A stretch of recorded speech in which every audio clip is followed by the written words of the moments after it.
When I was a little girl, I had a sister. My twin, my mirror, my missing half. We were born 4 minutes apart, and by the time I opened my eyes, she was already there, staring at me like she'd been waiting her whole life. We were the same in almost every way. Same crooked smile, same tiny scar on the chin, same way we squeezed our eyes shut when it thundered.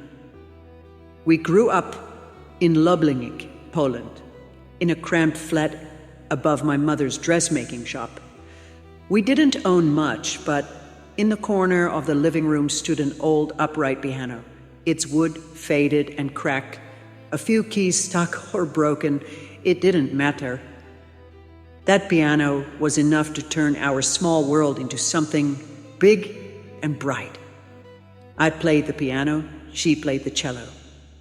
Even when we were only 9, we whispered to each other about our concert halls, chandeliers, and velvet seats. We dreamed of making people cry, not from fear or pain, but from beauty.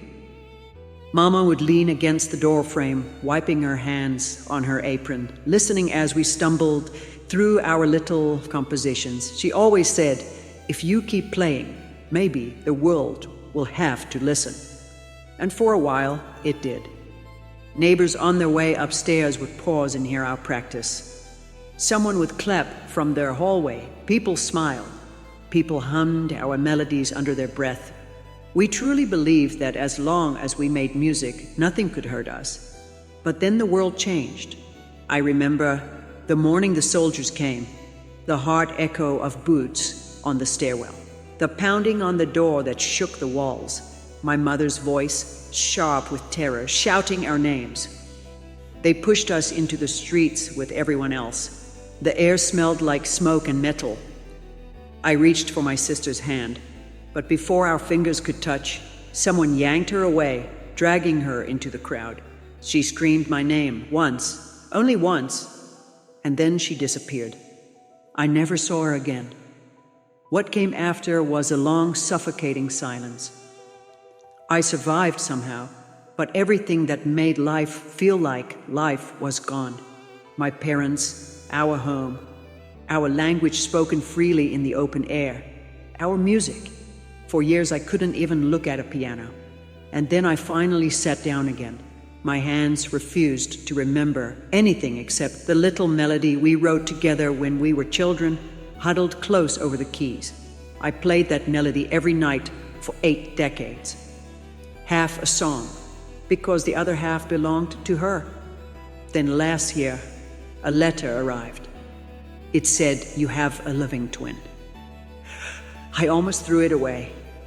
I thought it was some cruel joke, a stranger's idea of entertainment.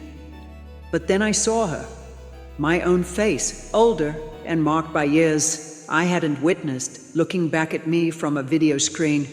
And after 8 years, I heard her voice. My heart didn't know how to beat fast or slow. It did both. In that moment, I understood that the silence I'd been living inside wasn't the end of our music. It was only the rest between our phrases. Tonight, for the first time since we were little girls in that apartment above that shop, we are going to finish our melody, the one we wrote before the world tore itself apart. It has no lyrics because there are no words big enough for what we lost or gentle enough for what we found again.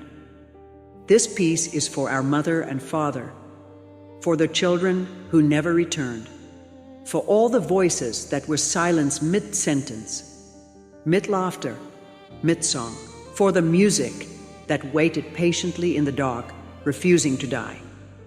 It is the sound of 2 hearts learning how to find each other again after a lifetime apart.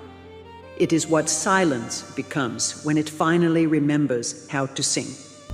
Good luck.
Wow.